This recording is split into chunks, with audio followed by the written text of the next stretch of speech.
Oke, kita mulai dengan epidemiologi yang keempat. Epidemiologi yang keempat ini nanti akan membahas riwayat alamiah penyakit dengan pencegahan penyakit. Nah, sekarang kita mulai dengan riwayat alamiah penyakit. Monggo Mbak dilanjut.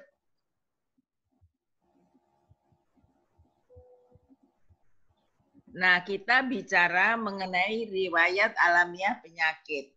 Sebelumnya saya minta tolong Mbak-mbak, Mas-mas, kalau barangkali ini tidak bisa melihat apa namanya PPT-nya, barangkali kan sudah dibagikan, monggo dipersani sendiri-sendiri, sehingga kalau misalnya tidak bisa melihat, paling tidak mendengarkan suara saya. Dan nanti kan di-record, jadi nanti rekamannya bisa dibagikan. Nah, tentang riwayat alamiah penyakit. Nah, pertama kita mulai dari proses perkembangan penyakit. Nah, proses perkembangan penyakit ini tentunya dimulai dari adanya penyakit itu menempel pada tubuh kita. Nah, kemudian berkembang sampai kita menjadi sakit. Sekarang mari kita lihat riwayat alamiah penyakit itu apa. Kalau kita lihat di sini, riwayat alamiah penyakit adalah perkembangan suatu penyakit tanpa campur tangan medis dan bentuk intervensi lainnya sehingga suatu penyakit berlangsung secara alamiah. Dengan demikian kita bisa melihat bahwa kalau sakjane iku lho, sakjanya ya. Kalau penyakit itu didiamkan saja, kira-kira itu bisa berkembang apa tidak? Nah, kalau kita bicara tentang penyakit sudah masuk ke dalam tubuh, kita lihat saja bisa berkembang apa tidak. Nah, kemudian tanpa ini ya, tanpa ada intervensi, mestinya berkembang ya biar berkembang begitu saja. Kalau tidak berkembang mungkin karena imunitas tubuh kita seperti itu. Nah, ini menurut Flechter ini bahwa suatu penyakit itu bisa berkembang tanpa campur tangan medis atau bentuk intervensi lainnya. Artinya di sini bahwa penyakit bisa berkembang tanpa ada intervensi macam-macam. Misalnya tidak ada obat, tidak ada penghambat untuk berkembangnya penyakit, tapi dia bisa berkembang. Kalaupun itu dia tidak bisa berkembang karena kondisi tubuhnya, artinya imunitasnya tinggi, tanpa harus minum macam-macam, tanpa harus minum vitamin, tanpa harus macam-macam, dia sudah kebal atau imunitasnya tinggi, karena itu maka penyakit tidak bisa berkembang. Tetapi pada kondisi manusia tertentu, yang kondisi tubuhnya tidak sebagus yang saya sampaikan tadi, maka penyakit itu akan berkembang di dalam tubuh kita secara alamiah, tidak usah diobati dan bagaimana yaitu adanya penyakit yang sudah berkembang di tubuh kita tanpa intervensi. Nah, ada tahapan riwayat alamiah dimulai dari tahap prepatogenesis, kemudian tahap patogenesis, lalu tahapan pasca patogenesis. Nah, ini tahapan pasca patogenesis ini sudah tidak bisa diapa-apakan karena ada kemungkinan sembuh, ada kemungkinan penyakit yang ada di dalam tubuh kita itu tadi menjadi perlangsungan kronik. Jadi yang misalnya biasanya ini paru-paru, seperti saya biasanya batuk, tapi kalau ini tidak segera ditangani, didiamkan saja, maka akan menjadi kronis. Nah, seperti itu. Atau barangkali pada pasca patogenesis ini penyakit itu menimbulkan cacat. Nah, cacat itu bukan harus tangannya, kakinya, dan sebagainya, tapi bisa jadi cacat pada paru-parunya, cacat pada jantungnya, cacat pada otaknya, dan sebagainya. Dan kemungkinan terburuk dari tahapan pasca patogenesis adalah mati. Jadi Mungkin mati ini merupakan terminal akhir ya dari segala penyakit. Kalau memang tidak bisa disembuhkan, maka dia akan mati. Penderitanya akan mati. Seperti itu. Saya ulangi, tahapan riwayat alamiah dari mulai pre-patogenesis, patogenesis, dan pasca patogenesis. Untuk pasca patogenesis bisa sembuh, bisa menjadi perlangsungan kronik, bisa menjadi cacat, dan bahkan yang paling parah adalah bisa mati. Sedangkan riwayat alamiah sendiri adalah perkembangan penyakit itu tanpa campur tangan medis atau bentuk intervensi lainnya sehingga penyakit itu berkembang secara alamiah. Ini menurut Flechter. Lanjut Mbak Dia. Nah, sekarang kita masuk pada tahap prepatogenesis. Jadi intinya sebetulnya kita kalau kita bagi di dalam tahapan dari penyakit pasca patogenesis itu sudah keluar dari tahapan ini. Tahap prepatogenesis dulu, kedua adalah tahapan patogenesis. Yang ada pencegahan itu hanya dua itu. Tapi kalau sudah pasca patogenesis kita tidak bisa melakukan pencegahan lagi. Jadi ya tinggal menunggu aja sembuh atau menjadi perlangsungan kronik atau menjadi cacat dan kemungkinan terjelek adalah mati. Kalau kita masih pada tahap prepatogenesis dan patogenesis, masih bisa dilakukan pencegahan. Nah, kemudian mari kita masuk pada tahap prepatogenesis. Individu dalam hal ini penjamu yang masih sehat atau normal, tetapi peka terhadap gangguan penyakit atau agen penyakit, ini disebut dengan state of susceptibility. State of susceptibility. Jadi pada tahap ini sebenarnya telah terjadi interaksi antara penjamu dengan agen penyakit. Nah ini meskipun belum ada keganasan, belum ada, karena di situ kita hanya kontak dengan penyakitnya, bahkan kemungkinan interaksi masih terjadi di luar tubuh penjamu dan agen penyakit sudah siap untuk menyerang individu tadi. Nah, ini yang disebut dengan tahap prepatogenesis. Kalau kita kaitkan dengan COVID sekarang ini, ada istilah OTG, orang tanpa gejala. Itu berarti dia sebetulnya sudah ditempeli penyakit yang siap-siap untuk menyerang, tetapi dia belum menunjukkan gejala. Jadi state of susceptibility. Susceptibility. Jadi dengan demikian, orang itu tinggal menunggu saja untuk terjadinya perlangsungan penyakit. Jadi kalau sekarang istilahnya pada saat COVID ini kita kenal sebagai OTG, orang tanpa gejala. Nah ini sampai pada tahap prepatogenesis, sebetulnya orangnya masih normal, tapi dia peka terhadap gangguan penyakit, misalnya gangguan COVID-19, tetapi dia sudah sebetulnya pada tahap ini dia sudah terjadi interaksi. Barangkali orang OTG itu sudah berinteraksi dengan orang OTG dengan OTG yang lain. Orang yang tanpa gejala berinteraksi dengan orang yang tanpa gejala lainnya, padahal dua-duanya yang satu ini sudah ditempeli penyakit gitu. Jadi bisa jadi OTG itu dalam jumlah banyak kita tidak tahu. Oleh karena itu tadi saya sebutkan bagi teman-teman ini yang ikut demo kemarin, monggo menyempatkan diri untuk rapid test saja, tidak usah swab karena swab jauh lebih mahal. Nah, kalau kita bisa rapid test, maka yang terjadi adalah bahwa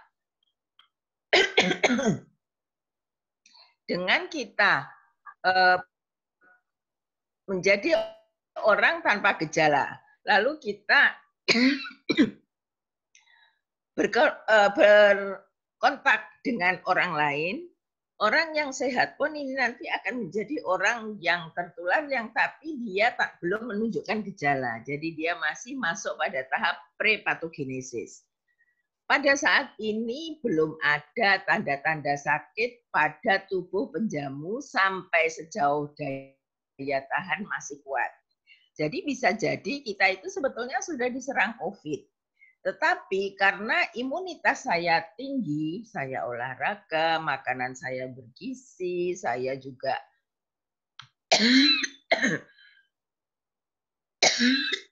istirahat cukup. Jadi tubuh saya masih tahan untuk tidak diserang oleh virus COVID tadi. Nah, kemudian kalau penjamu itu lengah dalam tanda petik, misalnya dengan olahraga berlebihan, kecapean, atau barangkali minum hal-hal minuman keras, atau barangkali kita ikut ada sedikit saja kita terkena narkoba, maka ini akan memicu bahwa COVID itu akan segera timbul. Oleh karenanya, pada saat orang OTG yang masuk dalam OTG, orang yang masuk di dalam OTG, imunitasnya tinggi dan dia tetap menjaga kesehatannya, bisa jadi tidak jadi perlangsungan penyakit. Jadi dia bisa tidak terkena penyakit sehingga meskipun dia bisa menularkan ya, sehingga dia juga tidak kelihatan kalau dia itu sakit. Ini bahayanya. Kemudian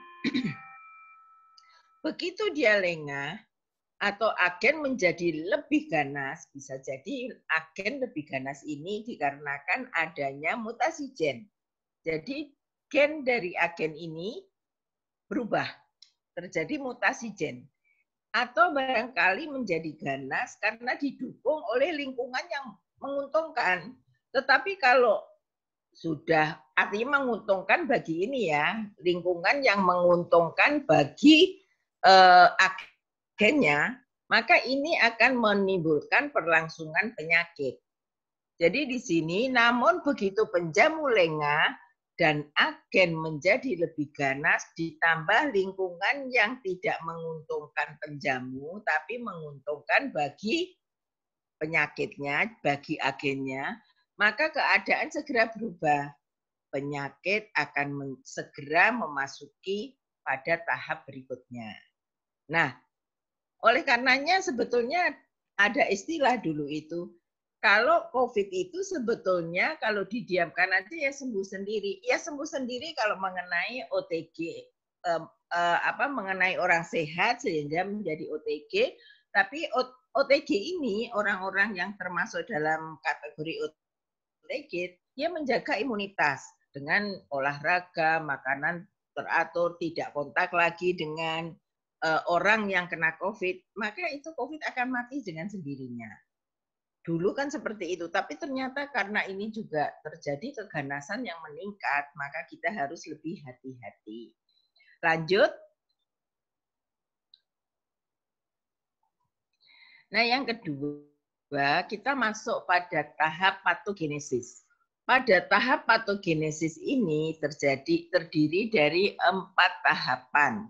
4 tahapan yang di sini adalah meliputi tahap inkubasi, tahap dini, tahap lanjut, dan tahap akhir. Kalau kita masuk pada tahap pertama kali, begitu kuman itu sudah masuk, dia menunggu di dalam tubuh kita. Itu masuk dalam tahap inkubasi.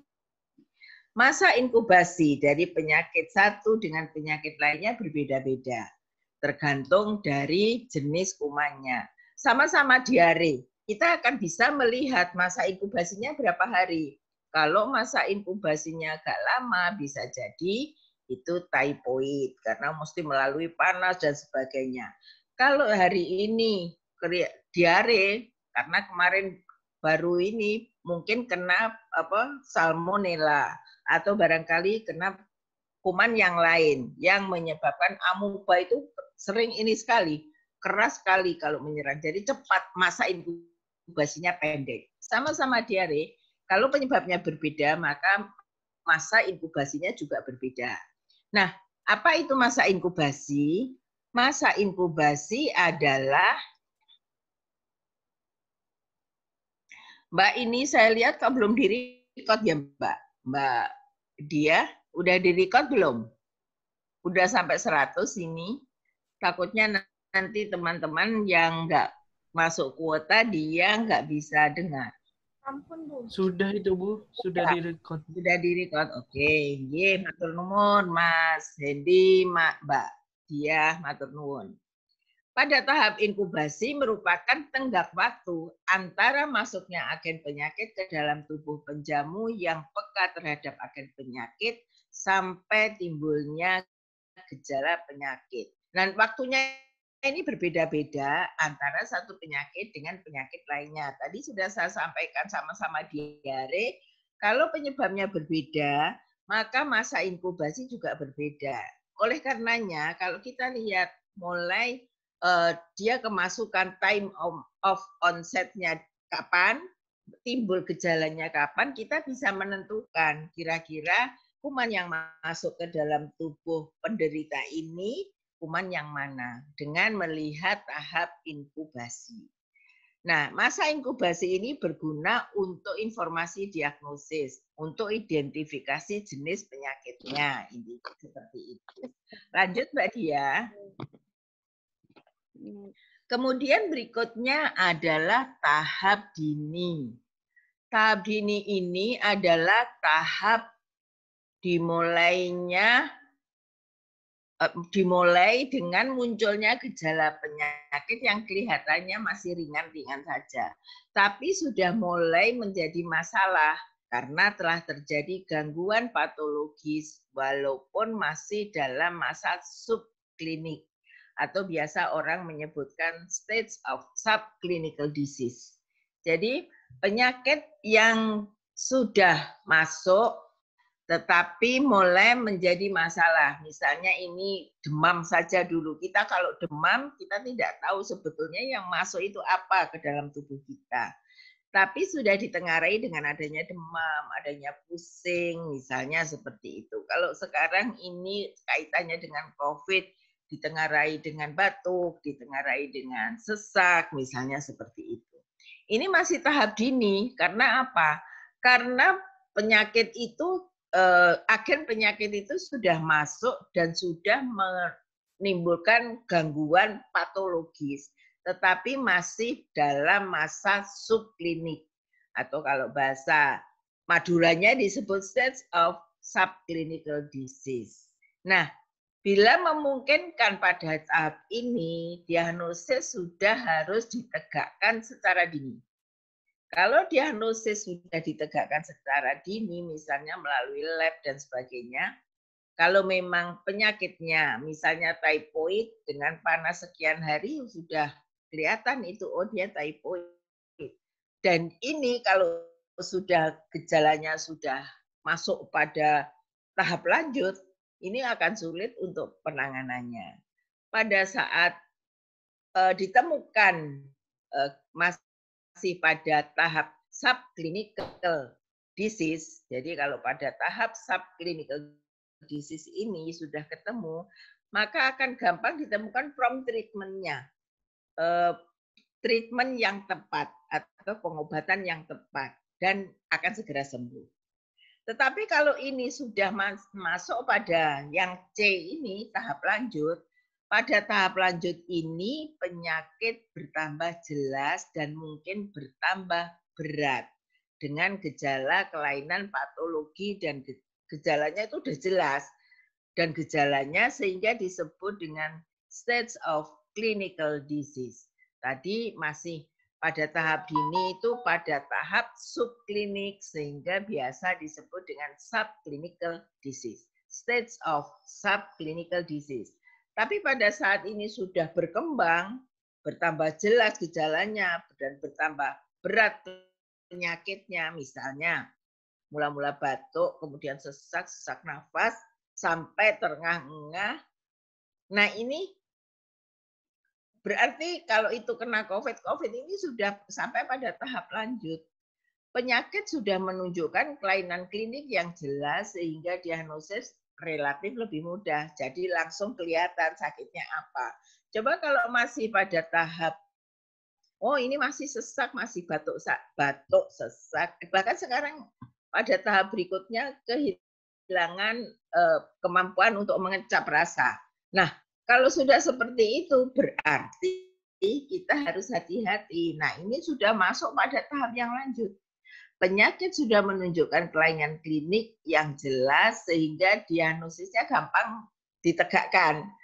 Nah, tapi ini sudah terlambat. Sebaiknya pada saat kita masuk patogenesis awal pada tahap dini ini, kita sudah harus mulai siap-siap. Kira-kira sakitnya apa? Mendapatkan pengobatan yang tetap, prompt treatment. Jadi tidak berkembang lebih lanjut.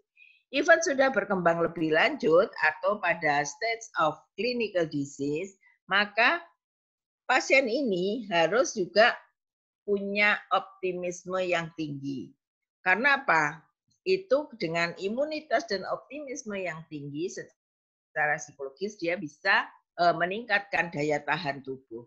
Sebetulnya penyakit ini bisa ditangani dengan pengobatan, tetapi untuk tahap lanjut ya tidak sekedar pengobatan gejala saja seperti tahap dini tadi. Nah, penyakit sudah menunjukkan kelainan klinik yang jelas ya, sehingga diagnosis lebih mudah dan bisa diberikan pengobatan yang tepat untuk menghindari akibat lebih lanjut. Nah ini tahap lanjut ini karena sudah jelas ini obatnya apa. Kalau misalnya ini kita terkena penyakit, misalnya penyakit menular typhoid, ya obat typhoid yang tepat itu bagaimana? Ini titernya udah tinggi nih, 1/500, 1/600 misalnya. Nah, ini dengan titer seperti ini udah jelas ini typhoid, maka pengobatannya juga jelas. Jadi diberikan prompt treatment. Akan lebih bagus kalau gejala awal pada saat tahap dini tadi sudah diberikan pengobatan. Lanjut. Nah, sekarang kita sampai pada tahap akhir.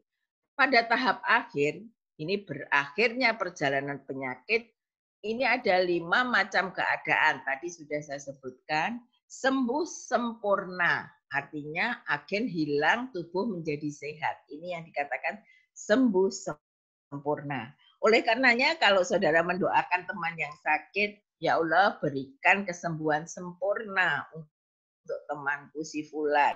Misalnya seperti itu. Jadi kalau sudah sembuh sempurna berarti kita betul-betul sudah terkikis ini. Jadi agen yang nempel ke tubuh kita sudah terkikis. Berakhirnya perjalanan penyakit ini agennya hilang.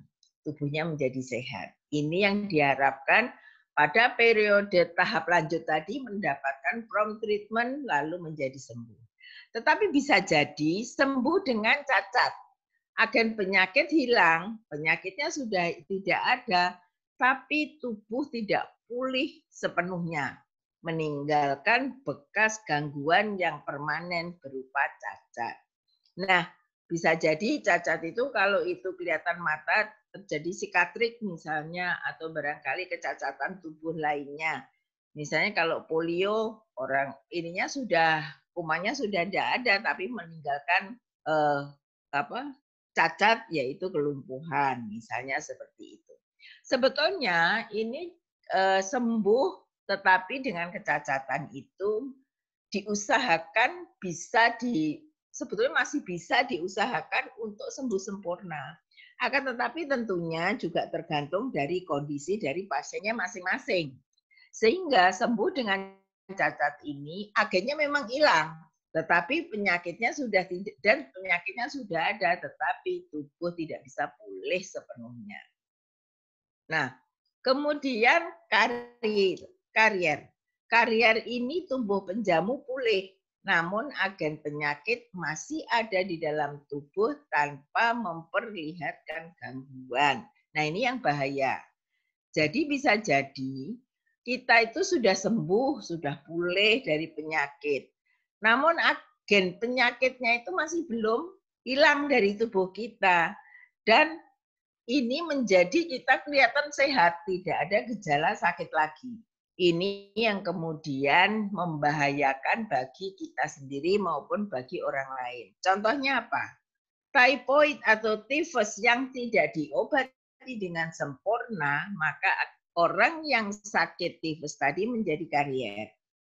Karier ada beberapa macam, karier pada masa konvalesen, karier pada masa ini pada karier yang diturunkan, karier yang jadi ada beberapa karier yang saudara nanti juga sudah kemarin kalau nggak salah saya sudah sampaikan tahapan karier sampai di mana. Nah, kalau ini berkaitan dengan bukan karena karier karier pada masa konvalesen ini setelah sembuh dari sakit, ini sangat membahayakan bagi orang lain dan bagi dirinya sendiri karena dia merasa sudah sehat. Misalnya tifus, nah ini dulu kalau masih belum COVID, masih pada ngumpul-ngumpul, seperti saya sendiri dulu waktu kuliah juga seperti itu. Makan satu piring berdua, satu bungkus berdua, bertiga dengan teman-teman. Orang tidak tahu saya habis sakit, tapi saya belum sembuh sempurna. Saya karier pada masa konvalesen dari penyakit typhoid. Nah, kita makan bersama-sama. Bisa jadi ini akan menularkan ke orang lain. Jadi teman yang bersama-sama makan dengan saya satu bungkus berdua, bertiga dan sebagainya tadi akan terkena penyakit typhoid yang tertular dari saya. Meskipun kelihatannya saya sehat, tapi saya adalah pembawa kuman dari penyakit typhoid. Kemudian yang keempat, penyakit tetap berlangsung secara kronik. Jadi nggak bisa hilang ya, terus-menerus ada di tubuh kita dan itu secara kronis. Akhirnya menjadi penyakit kronis yang penyembuhannya juga butuh waktu lama, penyembuhannya juga butuh biaya yang banyak. Lalu yang terakhir, berakhir dengan kematian. Ini terminal ya, sudah berakhir dengan kematian. Nah kalau sudah begini ya titik sudah nggak bisa kemana-mana karena dia sudah mati. Seperti itu. Lanjut Mbak. Sekarang kita bicara tadi tahap perkembangan penyakit, kita bicara pola penyebaran penyakit. Pada pola penyebaran penyakit, tolong difahami bahwa suatu penyakit yang menular tidak berhenti setelah membuat seseorang sakit. Jadi ada kuman penyakit masuk ke dalam tubuh saya. Saya kemudian menjadi sakit. Sudah selesai kumannya sudah sudah berhenti.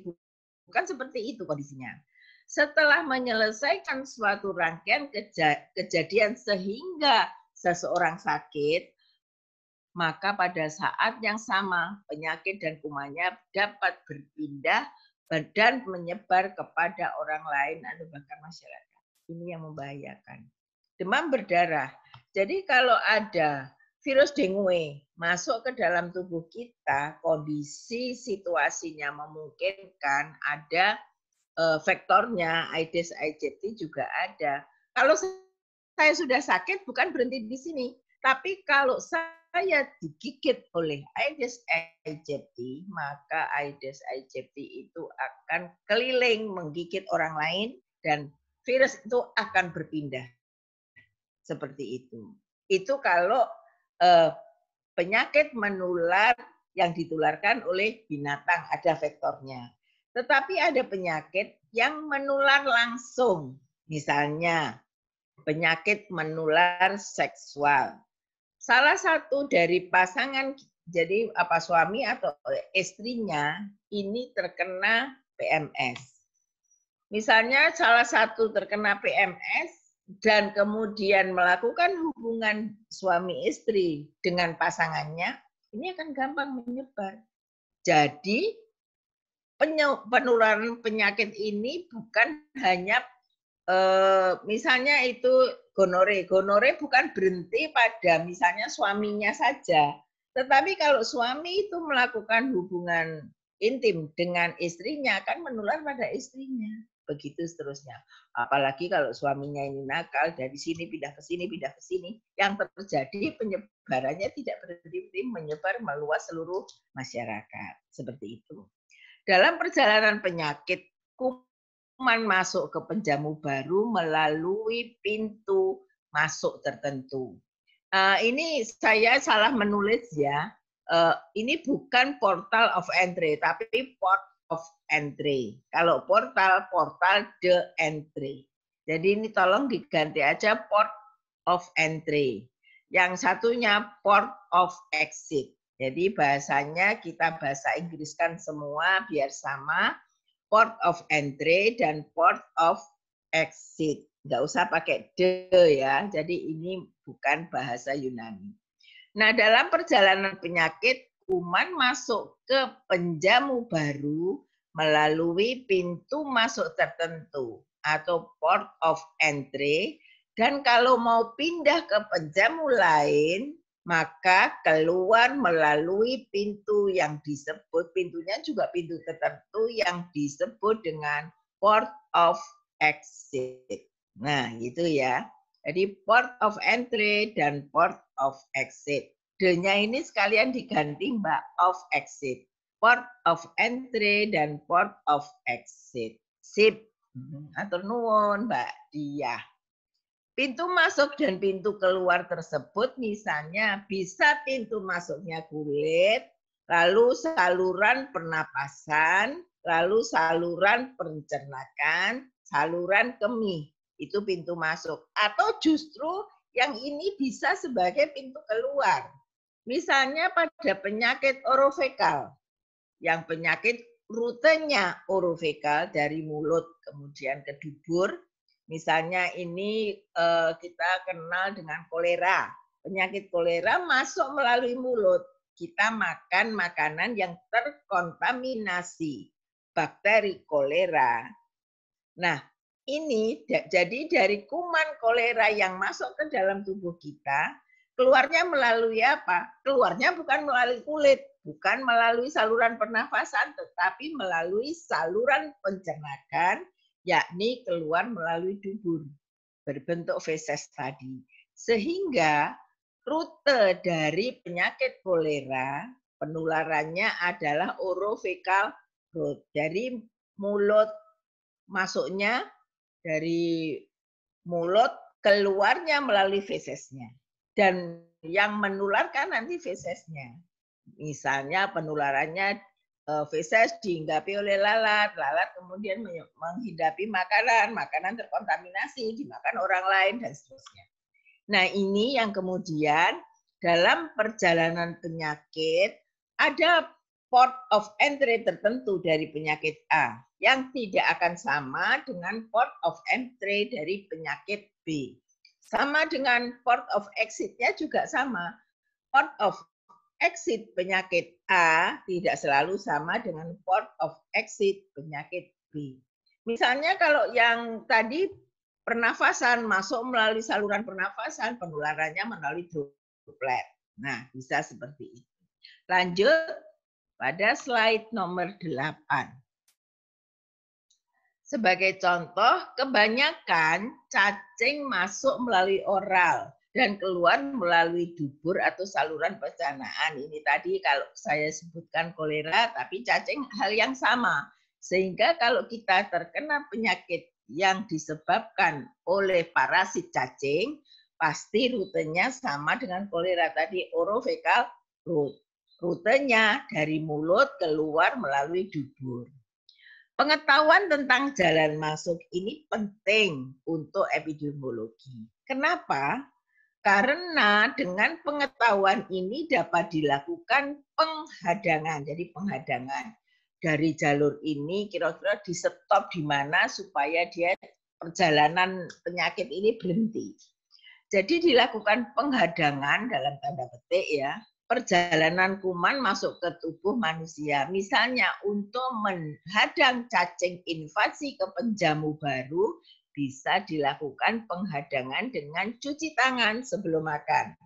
Sehingga cacing bisa dihadang untuk masuk ke dalam mulutnya orang lain atau mulut kita sendiri. Kalau kita terkontaminasi, tangan kita terkontaminasi dengan telur cacing dan kita tidak sadar karena tidak kelihatan, langsung aja pulang dari kerja nyomot makanan, makanan masuk ke dalam mulut kita. Maka telur cacing itu masuk ke dalam perut kita.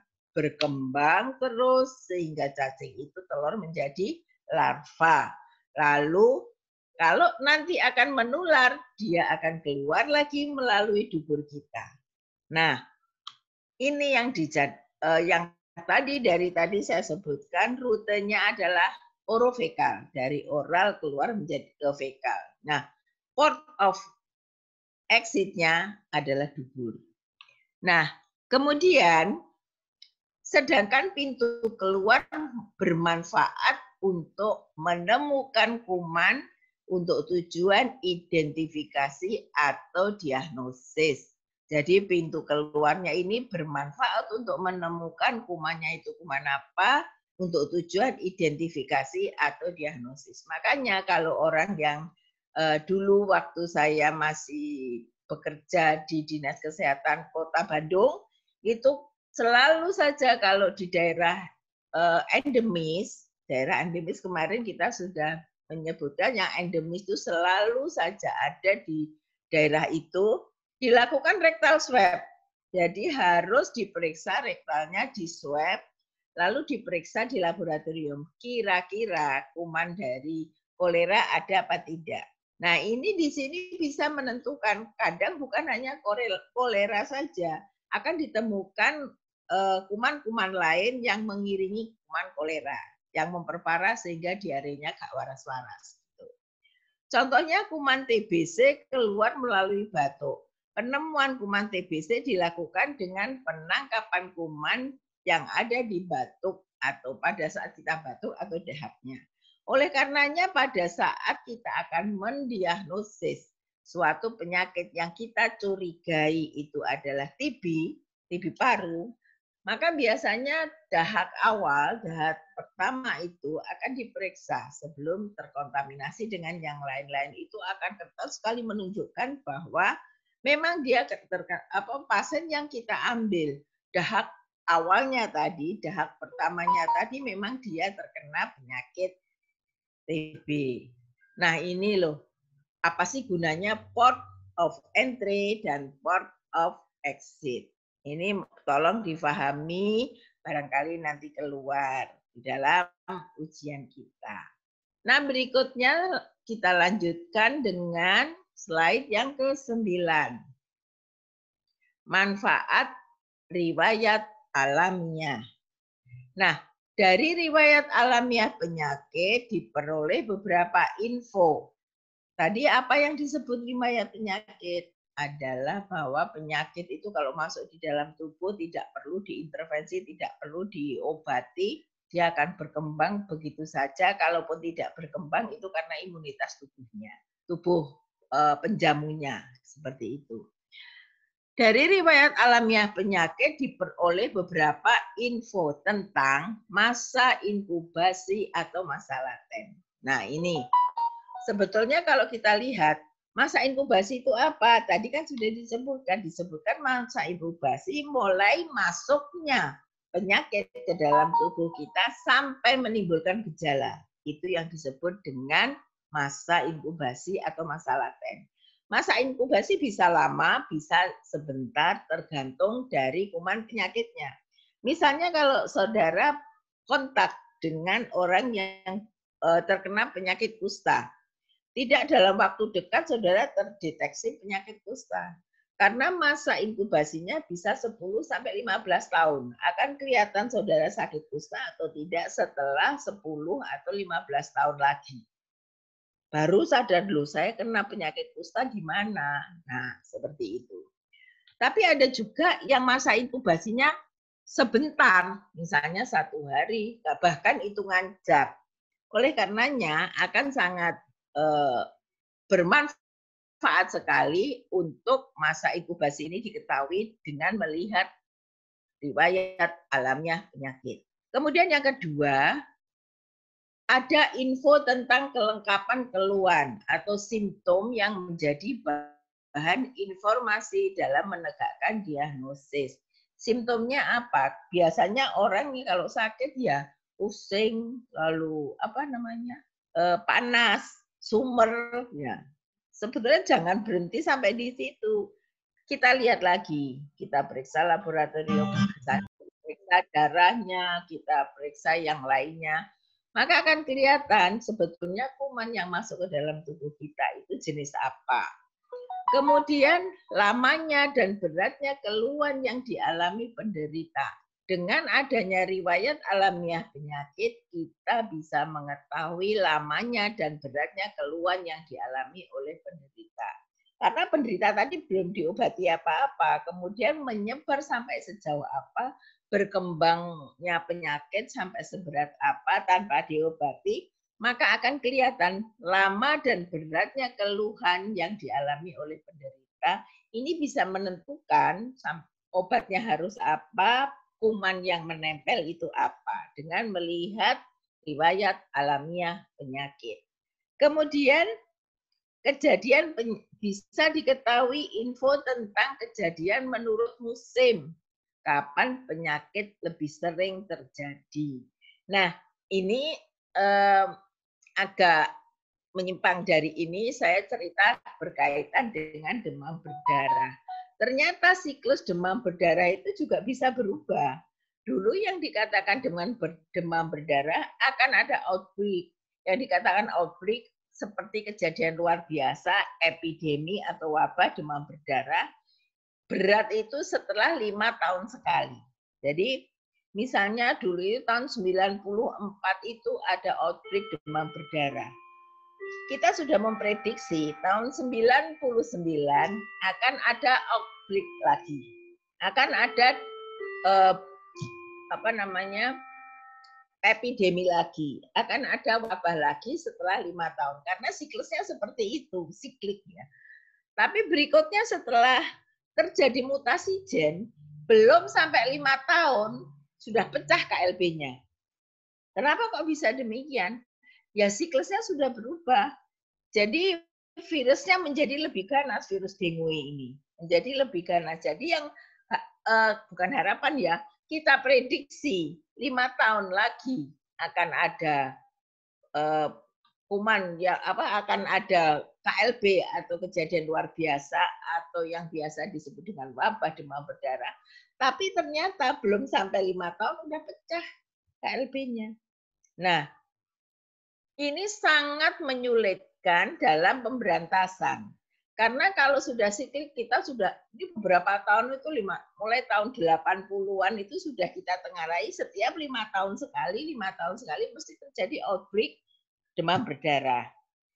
Jadi kan kita menyiapkan logistik, menyiapkan tim gerak cepat dan sebagainya untuk mengantisipasi 5 tahun ini. Ini belum siap-siap, bahan-bahannya belum siap, harus ada untuk bahan untuk pengasapan dan malation, terus belum ngecek swing fog-nya bagaimana, tapi ternyata sudah meletus. Nah, ini sangat menyulitkan. Nah, kemudian di sini juga kan penyakit menurut musim, biasanya demam berdarah itu akan tinggi pada bulan-bulan Januari, Februari. Mulai November, Desember, Januari, Februari, Maret itu sampai April itu tinggi-tingginya demam berdarah. 5 tahun sekali setiap bulan Februari terjadi outbreak. Dulu kita tengarai seperti itu, tapi sekarang sudah tidak bisa kita melihat 5 tahun sekali karena kondisi alam yang sudah berbeda. Nah, karena itu di sini ada kecenderungan lokasi geografi serangan penyakit. Kecenderungan demam berdarah itu menyebar di mana? Ternyata demam berdarah ini lebih cepat menyebar pada daerah slum. Pada daerah yang penduduknya padat, tingkat ekonominya rendah. Nah, ini daerah slum inilah yang paling disukai oleh virus dengue. Kenapa? Ya karena rapatnya penduduk ini pada daerah slum, ini penduduknya rapat. Dengan penduduk rapat, kemungkinan penularan akan lebih besar. Karena kalau penduduk rapat juga nyamuknya juga banyak, apalagi kalau di situ higiene sanitasinya tidak diperhatikan. Harusnya sumur atau kamar mandi itu dikuras 3 hari sekali. Nah, itu sampai minggu-minggu tidak dilakukan pengurasan. Yang terjadi adalah bahwa ternyata demam berdarah ini menyebar karena jentiknya nyamuk. Banyak sekali ditemukan di kamar mandi atau di perindukan yang ada di daerah selam. Nah, seperti itu. Kemudian berikutnya, sifat-sifat biologis kuman patogen dapat dijadikan bahan informasi untuk pencegahan penyakit dan pembunuhan kumannya. Dengan mengetahui dengan mengetahui riwayat alamiah penyakit, kita bisa melihat sifat-sifat biologis kuman patogen dapat dijadikan bahan informasi. Jadi kita akan melihat, oh kumannya kuman ini, pencegahannya harus bagaimana. Lalu pengobatan atau pembunuh kuman yang tepat dengan menggunakan apa. Itu akan kelihatan kalau kita tahu riwayat alamiah penyakit. Lanjut.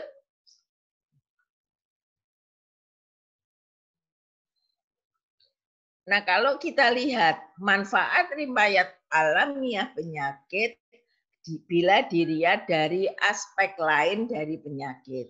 Yang pertama untuk diagnostik. Di sini masa inkubasi dapat dipakai sebagai pedoman penentuan jenis penyakit. Jadi masa inkubasinya itu misalnya ini kok ada banyak sekali diare, berarti ini ada KLB diare. Tapi tidak tahu diarenya diare apa, maka dilihat dari riwayat alamiah penyakit dengan melakukan ini untuk diagnostik ini. Masa inkubasi dapat dipakai sebagai pedoman menentukan jenis penyakit tersebut. Misalnya, inkubasinya berapa hari? Setelah semua ditanya, rata-rata inkubasi itu 2-3 hari.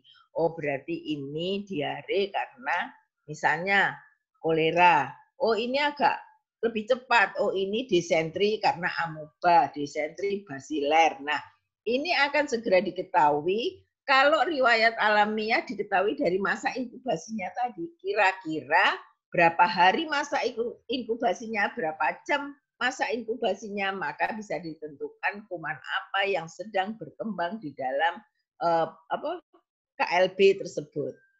Kemudian bahwa riwayat alamiah bisa dijadikan untuk pencegahan. Mengetahui kuman patogen penyebab dan rantai perjalanan penyakit dapat dengan mudah dicari titik potongnya. Yang penting dalam upaya pencegahan. Jadi titik potong itu harusnya di mana kita mencegah. Tadi seperti tadi kalau kita perjalanan gitu dihadang di mana ini yang paling tepat, paling murah, efektif, efisien kita hadang pada perjalanan yang mana. Itu harus diketahui dari riwayat alamiah penyakit dulu sehingga memudahkan untuk melakukan pencegahan. Dengan mengetahui riwayat penyakit dapat diketahui berlangsungan penyakit itu akut atau kronis. Sebab pencegahan untuk penyakit akut tentu berbeda dengan pencegahan untuk penyakit kronik. Ini udah jelas.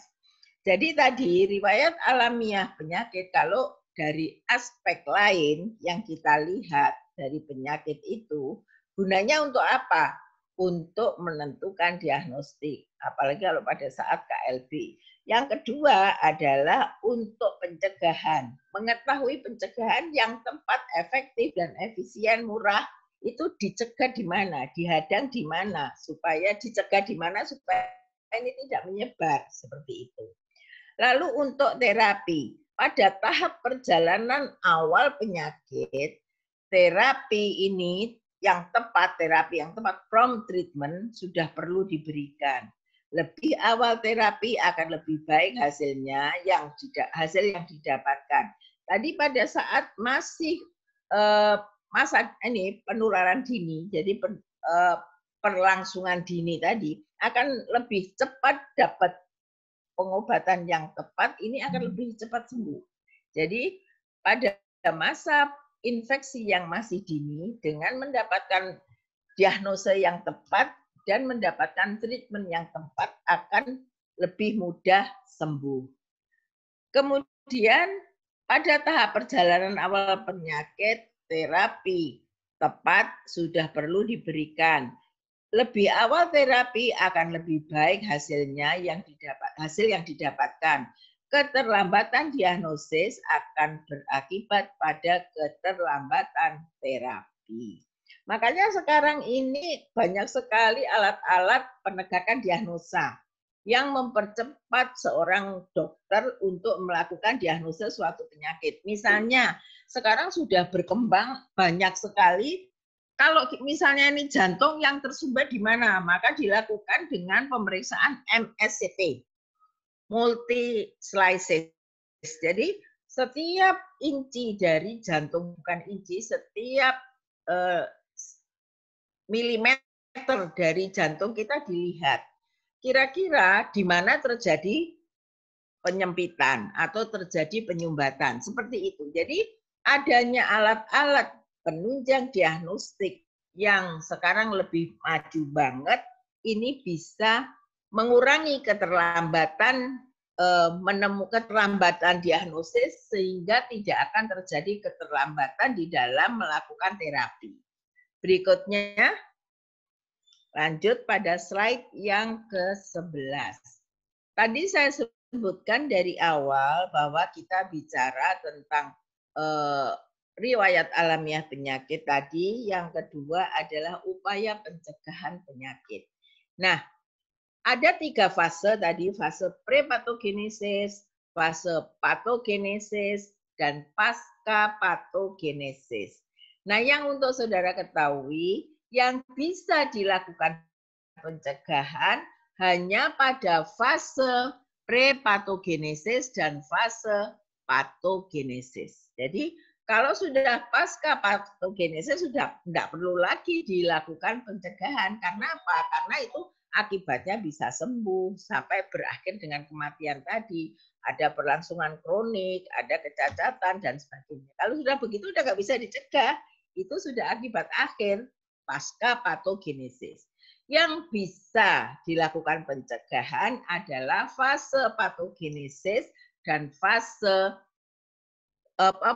prepatogenesis dan fase patogenesis. Nah, mari lanjut di maaf sebelumnya. Fase, maaf Mbak, balik lagi. Nah, fase sebelum sakit atau prepatogenesis ini melalui pencegahan primordial dan pencegahan primer. Ada 2 jenis pencegahan di dalam fase penyakit prepatogenesis, yaitu pencegahan primordial dan pencegahan primer. Nah, nanti kita akan bicara apa saja sih kegiatan fase primordial dan pencegahan primer. Actionnya itu apa saja, nanti kita akan sampai ke sana. Kemudian yang kedua, pada fase selama sakit, artinya fase patogenesis, melalui pencegahan sekunder dan tersier.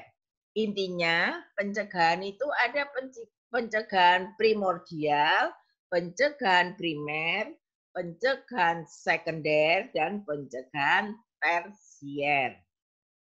Nah, pada fase prepatogenesis, yaitu fase yang belum terjadi perlangsungan sakit tadi, bisa dilakukan pencegahan melalui primordial dan pencegahan primer. Ada 2 jenis pencegahan.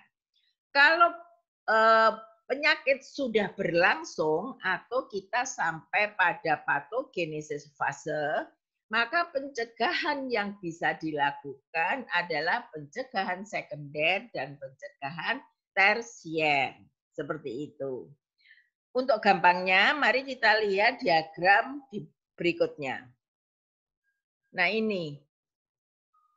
Kalau kita lihat, tingkat pencegahan tadi ada 4.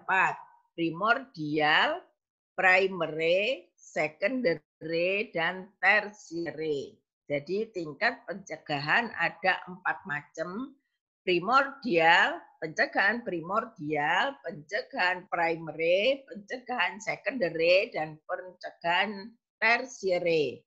Sedangkan perlangsungan penyakit tadi, fase-fase dari proses penyakit, jadi fase proses penyakit tadi, ada fase penyakit yang dinamakan prepatogenesis. Berarti fase penyakit prepatogenesis ini adalah kondisi normal kesehatannya. Jadi kondisinya normal, kesehatannya bagus. Ini meskipun dia sudah ditempeli oleh kuman penyakit, maka akan dilakukan pencegahan primordial. Jadi yang dua pencegahan ini, primordial primary ini adalah fase prepatogenesis.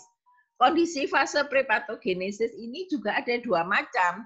Yang pertama kondisi normal kesehatan. Yang kedua sudah terjadi keterpaparan faktor penyebab khusus. Jadi ini sudah mulai terlihat ada paparannya. Kalau ini dia masih normal, jadi sehat, maka harus dilakukan tindakan promotif, misalnya gizi yang tinggi, olahraga teratur. Nah, itu masuk pada pencegahan primordial. Artinya kondisi kita masih normal, kesehatannya masih bagus. Nah, target kelompoknya siapa? Populasi total dan kelompok yang terpilih. Kelompok yang terpilih sebetulnya dia kelihatannya agak sakit, tapi dia diberikan pencegahan primordial. Kemudian yang berikutnya, prepatogenesis, fase prepatogenesis yang berikutnya, kondisi apa sih yang bisa dicegah dengan pencegahan primer? Di sini pencegahan primer itu ada kalau sudah terjadi keterpaparan faktor penyebab khusus. Kalau sudah terjadi keterpaparan faktor penyebab khusus, misalnya tadi COVID kita sudah terpapar, kalau ini tadi kita masih aman-aman aja, cuma kita mencegah jangan-jangan kita OTG, maka dilakukan pencegahan primordial. Pencegahan primordial kondisi kita kesehatannya masih normal, targetnya populasi total dan kelompok yang terpilih. Kelompok yang terpilih itu yang ada kontak dengan OTG, ada kontak dengan keluarga yang sakit misalnya. Ini tapi dia masih sehat gitu. Nah, kalau sudah sampai pada pencegahan primer, ini masih termasuk di dalam prepatogenesis, tapi orang itu sudah terpapar faktor penyebab khusus. Penyebab khusus apa? Virusnya apa? Virus COVID. Jadi coronavirus. Lalu kemudian di sini siapa kelompok targetnya? Populasi total, oke. Kelompok terpilih dan individu yang sehat. Ini semua kena pencegahan primer. Nah, kalau sudah masuk pada perlangsungan sakit atau fase patogenesis, ada dua pencegahan, yaitu pencegahan secondary dan pencegahan tertiary. Pencegahan sekunder ini dilakukan pada fase patogenesis awal. Nah, siapa targetnya? Udah jelas ini pasien. Karena udah jelas dia sudah terpapar, sudah terkena sakit. Pada fase patogenesis awal, targetnya ini adalah pasien, maka dia akan dilakukan pencegahan sekunder. Pada saat pencegahan tersier, maka akan dilakukan pada saat fase lanjut penyakit atau pengobatan dan rehabilitasi. Jadi pencegahan tersier itu bisa dilakukan dengan pengobatan dan rehabilitasi. Siapa sasarannya? Sasarannya adalah pasien. Jadi saya ulangi lagi, tingkat pencegahan ada 4, pencegahan primordial, pencegahan primer, pencegahan sekunder, dan pencegahan tersier. Fase penyakit ada 2, prepatogenesis itu pada 2 ini kondisi normal kesehatan, keterpaparan faktor penyebab khusus. Yang berikutnya adalah fase patogenesis. Fase patogenesis itu ada 2 juga, fase patogenesis awal dan fase lanjut penyakit. Nah, sasarannya siapa? Ini biasanya populasi total yang prepatogenesis itu semuanya populasi total, kelompok terpilih, dan individu sehat. Kalau sudah masuk pencegahan sekunder dan tersier, sasarannya adalah pasien. Nah, diagram berikutnya pada slide ke-13. Nah, ini. Kalau tadi ada istilah pencegahan primordial, pencegahan primer, pencegahan sekunder, dan pencegahan tersier. Maka kita akan melihat di sini. Fasenya ada dua, sama, yaitu prepatogenesis dan di sini adalah patogenesis. Level of prevention, kita bicara mengenai 5 level of prevention. Jadi pertama primordial dan primary, kemudian secondary dan tertiary. Kenapa kok disebut 5 level of prevention? Karena ini pada fase-fase ini ada beberapa action yang harus dilakukan. Apa tindakan pencegahannya? Ini loh, underlying condition. Ini untuk primordial prevention. Saya ulangi. Fase prepatogenesis. Fase patogenesis. Jadi tadi fase perlangsungan penyakit ada dua, prepatogenesis dan patogenesis. Pada fase prepatogenesis, tadi sudah disebutkan ada dua pencegahan. Level pencegahannya ada dua, yaitu primordial prevention dan primary prevention. Pencegahan primordial dan pencegahan primer. Ini untuk prepatogenesis, ini level dari pencegahannya. Kemudian pada patogenesis bisa dicegah dengan pencegahan sekunder dan pencegahan tersier. Nah, ini actionnya, kegiatannya apa saja? Nah, ini yang kemudian pencegahan, kegiatan pencegahannya ada 5, makanya disebut 5 level of prevention. Ini Liefel and Clark yang menelurkan teori ini, ahlinya adalah Liefel and Clark. Nah, kalau kita bicara 5 kegiatan prevention itu apa saja actionnya?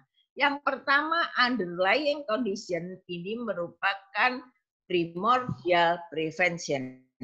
Kemudian yang plus ini ada dua kegiatan.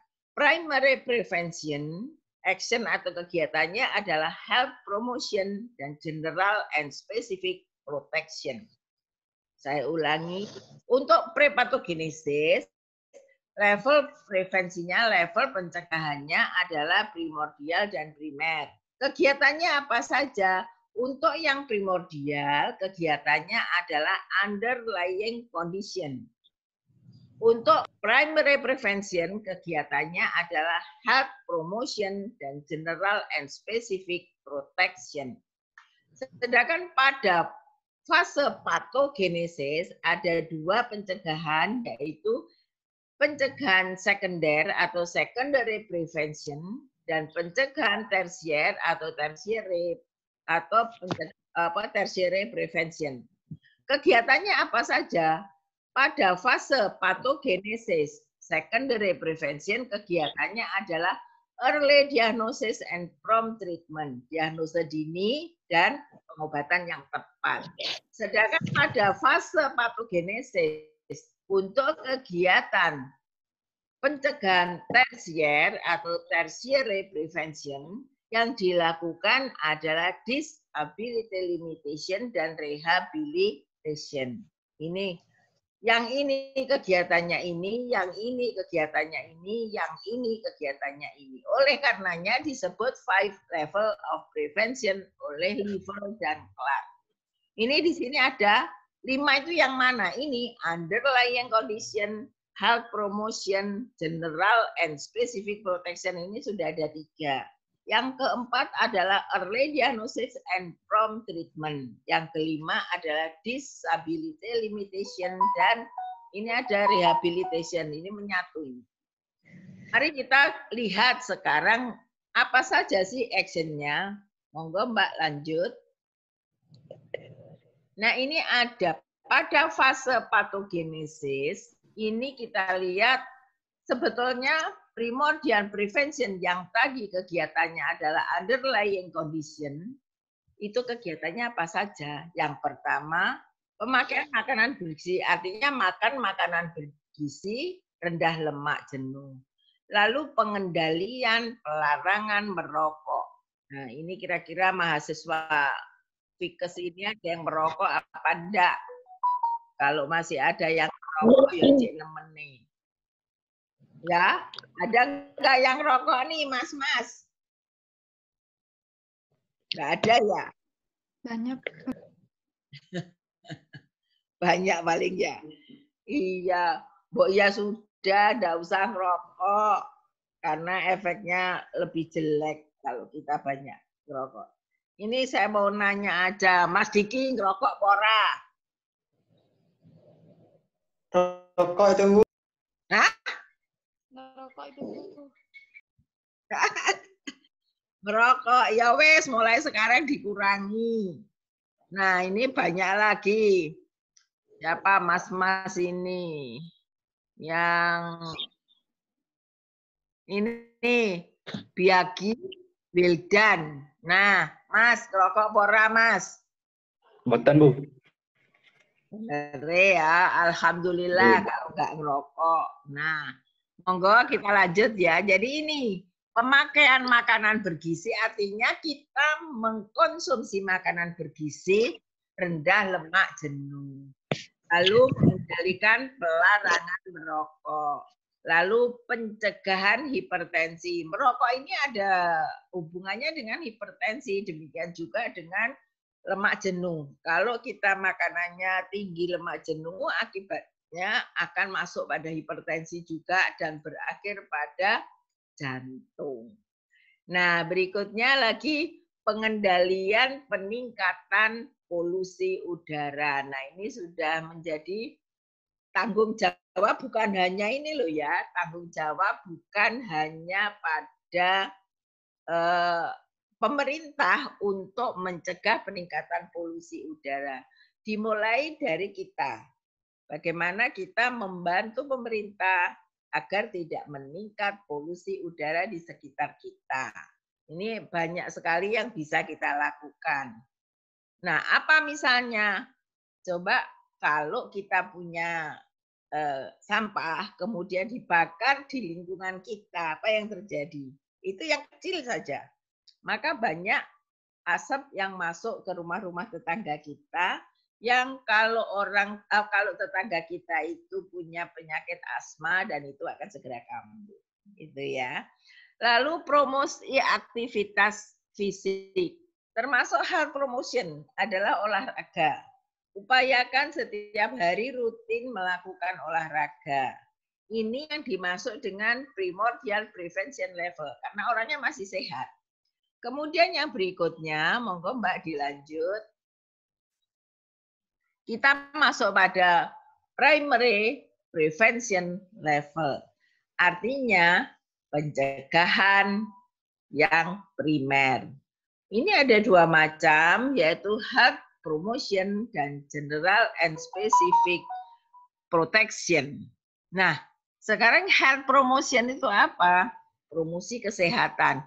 Penyuluhan kesehatan yang intensif. Pada siapa? Ya orang yang sehat, karena masih pada fase prepatogenesis. Kemudian perbaikan gizi dan penyusunan menu yang adekuat. Perbaikan gizi, penyusunan menunya, menu adekuat itu menu yang seimbang. Dan biasanya ini kalau untungnya sekarang ada kuliah tidak dengan ini, tidak di kos-kosan, ini kuliah dengan daring, bisa ketemu Bu Utami walaupun melalui dunia maya, tapi bisa tetap tinggal di rumah. Kalau tinggal di rumah saya yakin makanan akan terjamin karena Bapak Ibu akan menyediakan makanan yang terbaik untuk putra-putranya. Beda kalau kita ngekos, dikasih uang kos untuk makan, nah ini peruntukannya jadi lain-lain karena kita yang mengendalikan uangnya, kita sendiri. Bisa jadi banyak dibelikan pulsa, bukan untuk membeli makanan yang sehat, seperti itu.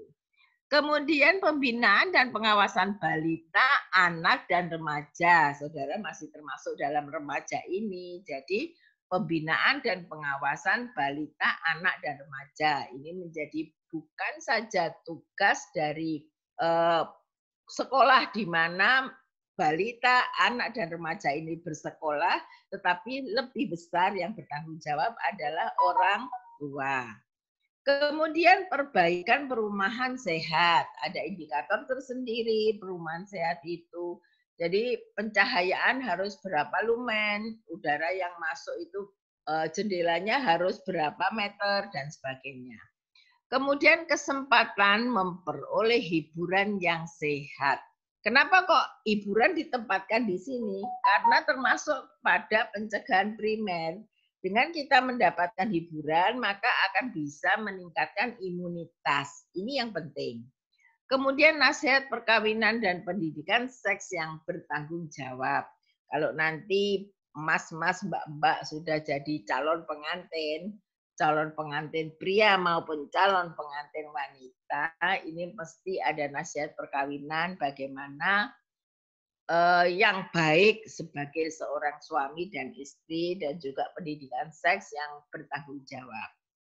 Kemudian pengendalian terhadap faktor lingkungan yang dapat mempengaruhi timbulnya suatu penyakit. Nah ini pengendalian faktor lingkungan inilah yang tadi saya sebutkan. Masing-masing individu punya kewajiban untuk mengendalikan lingkungannya. Ini penting banget. Karena tidak mungkin pemerintah terus-menerus mengontrol kita bagaimana mengendalikan lingkungan supaya tidak menimbulkan polusi. Lanjut. Nah, sekarang ini pencegahan tadi, jadi pada primary prevention level ada dua macam, yaitu health promotion dan general and specific protection.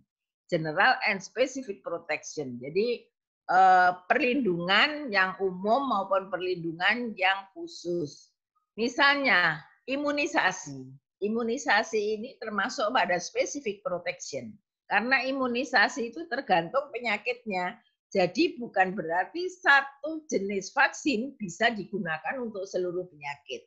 Satu jenis vaksin pasti digunakan untuk perlindungan penyakit tertentu. Oleh karenanya imunisasi termasuk di dalam specific protection. Kemudian perlindungan kerja. Nah ini perlindungan kerja mungkin saudara sudah paham kalau misalnya COVID perlindungan kerjanya dengan apa? Memakai APD, alat pelindung diri. Tapi kalau saudara bekerja di laboratorium dari dulu sebelum ada COVID juga sudah menggunakan masker. Harusnya yang benar itu sudah menggunakan masker, menggunakan sarung tangan. Ini adalah perlindungan kerja.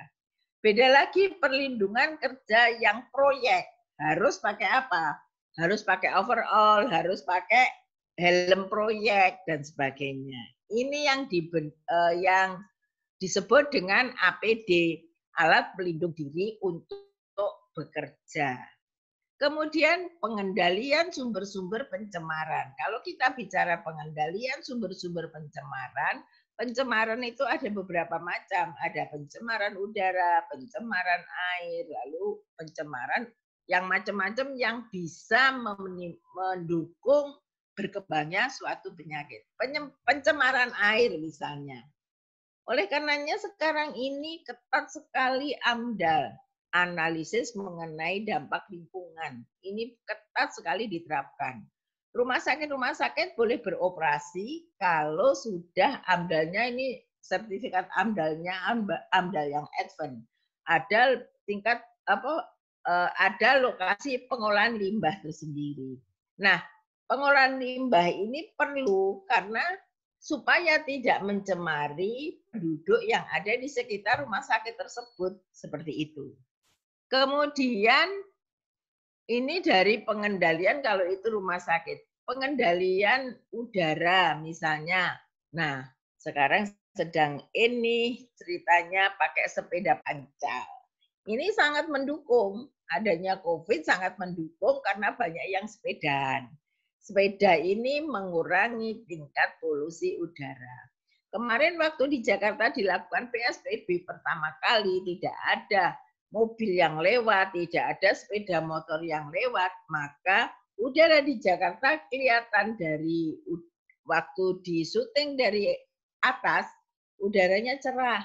tidak berkabut. Nah, ini berarti pencemarannya rendah pada saat PSBB. Nah, peningkatan higiene sanitasi perorangan dan perlindungan terhadap lingkungan yang tidak menguntungkan. Ini memang personal hygiene ini penting banget untuk diri sendiri. Ini ada loh yang males mandi. Jadi mandi itu sehari sekali aja udah untung. Karena apa? Males. Nah, coba sekarang rutin mandi. Kalau mandi sehari minimal 2 kali, itu rasanya kan beda seperti itu. Kemudian perlindungan terhadap kemungkinan kecelakaan. Nah, perlindungan terhadap kemungkinan kecelakaan kalau saudara naik sepeda motor ya pakai helm.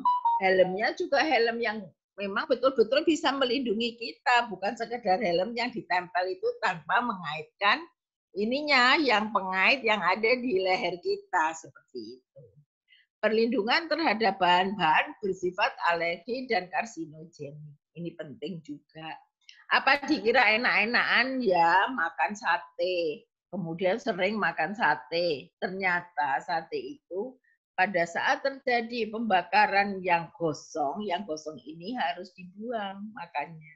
Karena yang gosong ini bisa menyebabkan kanker atau sate atau daging yang gosong atau apapun yang gosong itu adalah karsinogenik, bisa menimbulkan kanker. Seperti itu. Lanjut, kita masuk pada fase patogenesis. Pada fase patogenesis tadi ada 2 macam, secondary prevention dan tertiary prevention. Sekarang kalau secondary prevention itu yang bagaimana? Pertama adalah early diagnosis and prompt treatment. Jadi diagnosa dini, penemuan kasus dini. Jadi lebih awal kasus ditemukan, ini akan lebih bagus. Karena pengobatannya juga akan lebih cepat. Treatmentnya akan lebih cepat, sembuhnya juga cepat. Oleh karenanya, ini perlu dilakukan, ini penemuan kasus sedini mungkin, terus general check up secara rutin. Ini untuk saya sendiri, secara rutin, saya setahun sekali pasti ke Rumah Sakit Onkologi Surabaya. Lihat apa? Mamografi. Apakah ada prekanker di dalam payudara saya? Lalu juga pap test atau pap. Jadi bukan pap smear ya, pap test. Nah, untuk melihat apakah ada di saluran indung telur kita bibit-bibit kanker, bisa kelihatan dari sana. Nah, kemudian dilakukan survei selektif. Dilakukan survei selektif itu biasanya kita melakukan screening untuk orang-orang tertentu. Kalau saudara itu masih di SD atau SMP biasanya dilakukan screening siapa-siapa yang perlu mendapatkan perlakuan khusus, utamanya anak-anak SD itu dilakukan screening terlebih dahulu pada program UKS. Kemudian meningkatkan keteraturan pengobatan pada penderita. Nah, ini kalau kita bicara meningkatkan keteraturan pengobatan pada penderita, ini lebih pada kesadaran penderita untuk mencari pengobatan secara teratur. Kalau itu menyangkut penyakit TB paru, biasanya obatnya itu kan rutin diberikan. Dan kalau obat itu tidak diminum, yang terjadi adalah akan terlewat minum obat, maka lama-lama akan terjadi kebal. Kalau itu kebal, maka obat berapapun dikasihkan enggak ini, jadi obat harus ditingkatkan terus dosisnya. Resistensi ini akan terjadi kalau yang minum obat tidak teratur. TB, makanya dalam program pemberantasan penyakit TB paru, itu ada istilah pengawas minum obat yang dihonor 5.000 tiap bulan. Siapa pengawasnya? Pengawasnya ya keluarga itu sendiri. Jadi misalnya suami saya kena TB paru, saya menjadi PMO-nya, pengawas minum obat. Saya oleh pemerintah dihonor 5.000 tiap bulan. Dan menengah wis meneh obat ke suami kan sudah kewajibannya istri. Jadi saya memberikan obat meneng-meneng dan itu diberikan 6 bulan sekali. 30.000, setahun dapat 120.000. Yang itu kita juga tanpa ini ya, tanpa dibayar pun harusnya kita sudah menjadi kewajiban untuk minum obat. Oleh karenanya di sini meningkatkan keteraturan pengobatan pada penderita itu lebih pada kesadaran dari penderita itu sendiri. Lalu pemberian pengobatan yang tepat pada setiap permulaan kasus. Ini tadi prompt treatment. Pada awal kasus, permulaan kasus, dengan segera diberikan pengobatan yang tepat, maka sembuhnya penyakit itu akan lebih cepat. Lanjut pada slide ke-18. Nah, tadi pada fase patogenesis ada 2 prevention, yaitu secondary prevention dan tertiary prevention. Nah, pada saat secondary prevention tadi ditambah dengan prompt treatment. Pada saat kita menemukan kasus secara dini, lalu segera diberikan pengobatan yang lebih cepat, maka sembuhnya juga lebih cepat. Nah, sekarang ini kalau kita bicara tertiary prevention, di sini ada disability limitation dan rehabilitation. Disability limitation adalah kegiatan penyempurnaan dan intensifikasi pengobatan lanjutan. Melimitkan, mengurangi terjadinya kecacatan.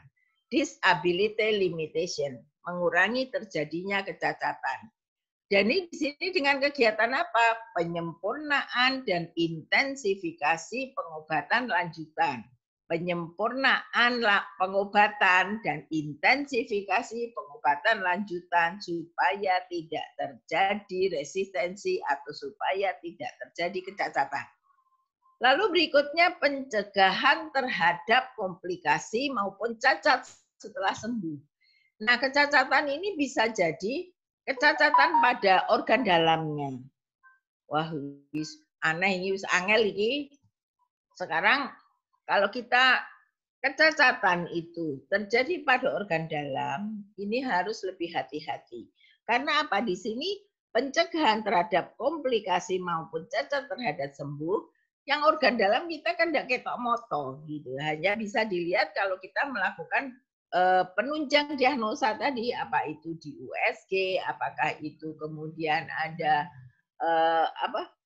ronsen dan sebagainya. Oleh karenanya saya dari awal saya sampaikan bahwa rutin saya melakukan mamografi itu untuk melihat ini loh pencegahan terhadap komplikasi maupun cacat setelah sembuh. Ini sebetulnya bukan yang ini, yang saya ini kan dari atas tadi supaya kalau ada kanker bisa ditemukan secara dini. Kalau ditemukan secara dini, insya Allah ini akan segera sembuh. Jadi tingkat kesembuhannya juga tinggi. Lalu mengusahakan pengurangan beban non-medis. Nah, ini mengusahakan pengurangan beban non-medis. Artinya beban non-medis di sini ya barangkali berkaitan dengan keuangan atau ekonomi, berkaitan dengan psikologi. Lalu perbaikan fasilitas kesehatan. Nah, sekarang kita lihat puskesmas sudah semakin baik. Rumah sakit juga semakin baik, bahkan fasilitasnya lebih ditingkatkan. Kalau kita lihat rumah sakit tidak ada loh yang nggak punya USG. Karena sebagai persyaratan itu sebetulnya kalau rumah sakit tipe D hanya ada ronsen saja, tidak perlu USG. Tapi hampir semua ada USG. USG bukan hanya USG untuk kandungan, USG mata juga ada. Nah, oleh karenanya sekarang adanya tertiary prevention itu rumah sakit berlomba-lomba untuk mengadakan fasilitas penunjang diagnosa yang makin canggih. Berikutnya yang slide ke berapa ini? 19, ini merupakan yang terakhir dan waktu kita tinggal 10 menit juga. Yang dikatakan tertiary prevention tadi ada 2, disability limitation dan rehabilitation. Kegiatannya apa? penyuluhan dan usaha-usaha kelanjutan yang harus tetap dilakukan setelah seseorang sembuh. Nah, ini ada tanggung jawab moral bagi petugas kesehatan, baik itu yang di rumah sakit maupun di puskesmas. Beban moralnya apa? Ya, ini harus selalu melakukan usaha-usaha penyuluhan yang berkelanjutan. Nah, ini bisa kita lihat yang sudah terlihat bagus adalah bukan penyakit menular pada saat selesai persalinan. Pada saat selesai persalinan, biasanya petugas rumah sakit atau puskesmas itu melakukan kunjungan rumah, mengecek ibu yang bersalin tadi bagaimana, kelanjutan kesehatannya bagaimana, apakah kondisinya masih sehat terus, babynya bagaimana, dan sebagainya. Sebetulnya kalau itu dilakukan pada penyakit menular dengan cara seperti itu, mengunjungi rumah, kunjungan rumah, memberikan penyuluhan, atau penyuluhan pada saat mereka kontrol di rumah sakit, itu akan lebih bagus. Tapi saya lihat di sini, penyuluhan yang ada di rumah sakit itu rasanya juga jarang. Penyuluhan di puskesmas artinya pasien yang datang, apakah itu mau kontrol, apakah itu sebagai pasien baru, harusnya ada penyuluhan secara serentak atau bukan penyuluhan per meja ya, penyuluhan yang kasusnya sama. Bisa jadi penyuluhan ini dilakukan pada penyakit yang sedang ngetren di situ. Misalnya sekarang sedang musim demam berdarah, maka penyuluhannya di rumah sakit maupun di puskesmas bagaimana pencegahan penyebaran penyakit demam berdarah. Kemudian mengusahakan ini peningkatan work therapy.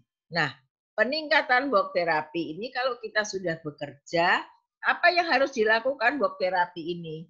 Ya, otomatis di dalam tempat kerja kita harus meningkatkan. Misalnya, pada saat kita bekerja, apa saja yang harus dilakukan? Kalau sekarang ini sedang kondisinya seperti ini, COVID, ya paling tidak petugas-petugas kesehatan itu diberikan vitamin secara rutin. Kemudian diberikan makanan yang bergizi. Oleh karenanya pemerintah sekarang ini kan menyediakan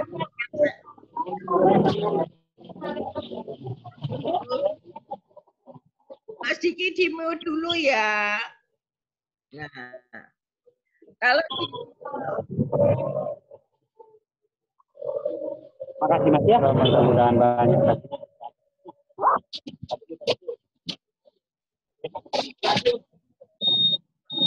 ini yang masih belum di-mute dulu sebentar lagi kok selesai. Ya, ini tolong Mas Diki tolong di-mute dulu modulasinya.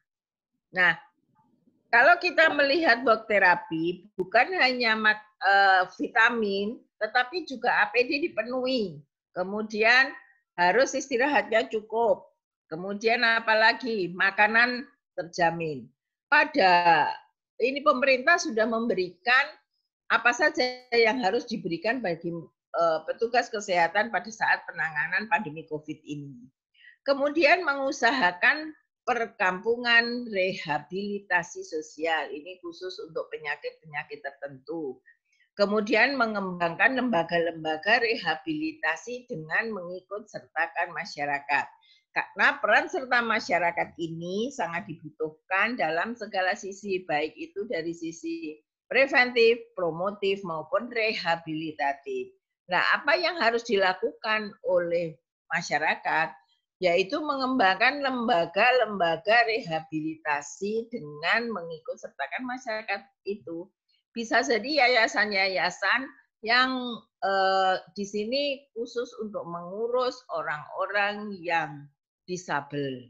Misalnya habis kecelakaan, habis apa itu ada yang mengurus, mengajari bagaimana harus bersikap, bagaimana harus bekerja dan sebagainya. Demikian saudara, masih ada waktu 8 menit, barangkali ada yang ingin ditanyakan, monggo.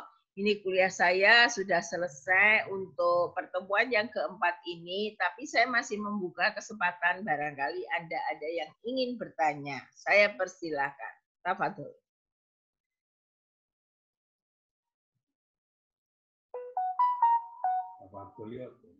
Silahkan. Ada?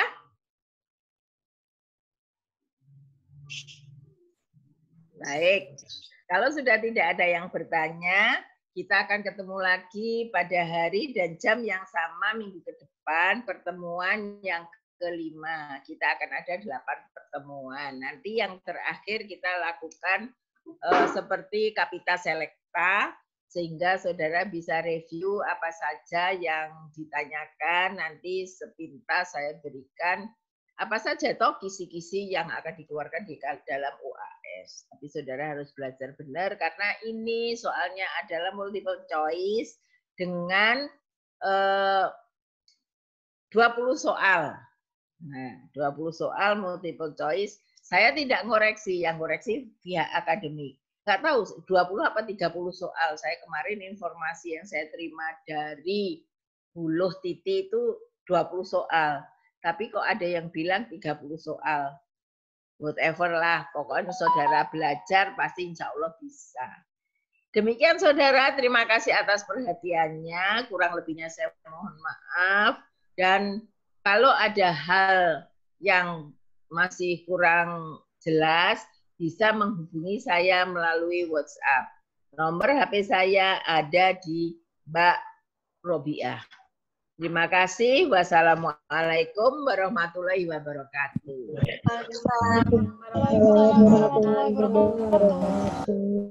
Saya Liv ya.